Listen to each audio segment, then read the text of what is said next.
Chairman. The gentleman from South Carolina is recognized. Thank you, Mr. Chairman. I have been fascinated by, and not necessarily in a good way, by the evolution of the defense in this case. Mr. Chairman, initially it started when Lois Lerner disclosed this information in a fashion most calculated to be ignored, with a planted question at some boring conference.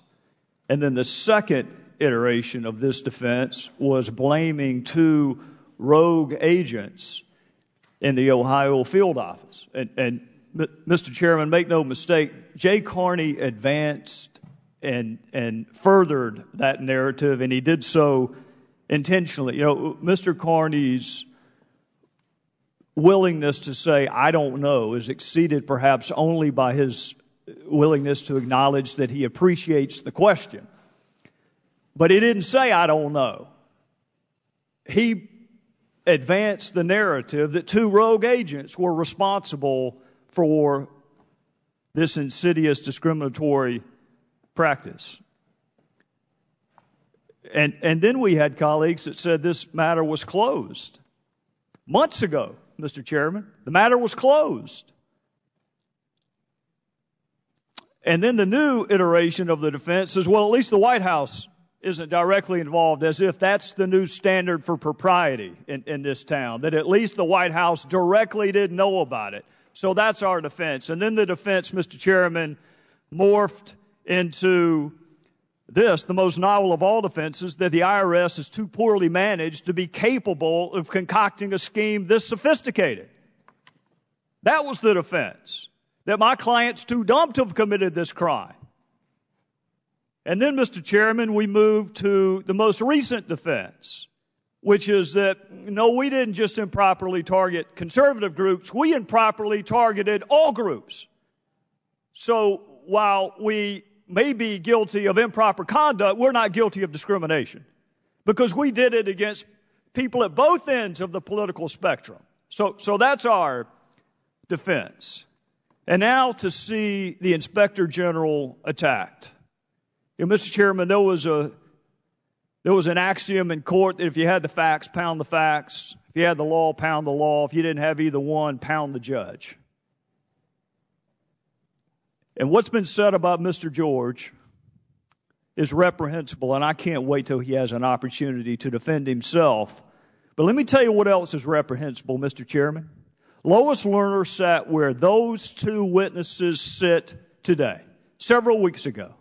And these two witnesses put on a uniform and fought and defended this country and the Constitution so she could hide behind the Constitution and invoke her Fifth Amendment right, but only after she blamed them. She blamed two rogue agents in Ohio, and then didn't have the courage that these witnesses. I ought to just be thankful anytime IRS agents don't invoke the Fifth Amendment. I ought to be glad that anyone's willing to come before a committee of Congress and testify. But to have these two people's reputation, or whoever she was talking about, besmirched by someone who doesn't even have the courage to come do what they're doing?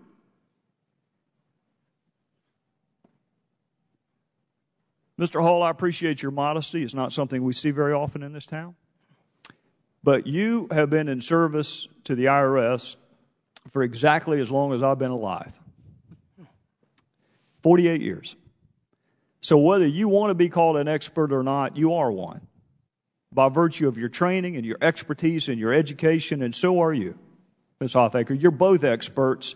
And if we were in a court of law, the defense would stipulate that you're experts. They wouldn't even challenge it. So I've heard about the complexities, and I've heard about the novel issues, but Mr. Hall, there's nothing novel about political activity. It's been going around since before the country was founded. So that part of the analysis, what was novel about that? What's novel about determining political activity?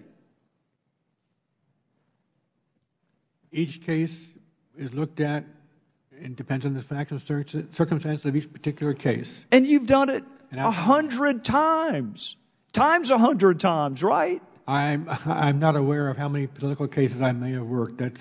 Is it because you can't count that high? I mean, it's a lot, right? I can't remember that far back, sir. Well, I can't either. But there's nothing new about political activity.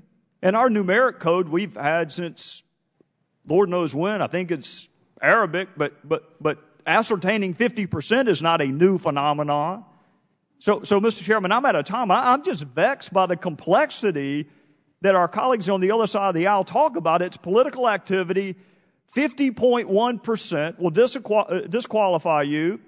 And the tax code's been around forever. So what's new about this? Why did we have to have test cases? Why did we have to have Washington involved on what strikes me as a pretty simple analysis? But I'm out of time, and I yield back to the chairman. Thank the gentleman.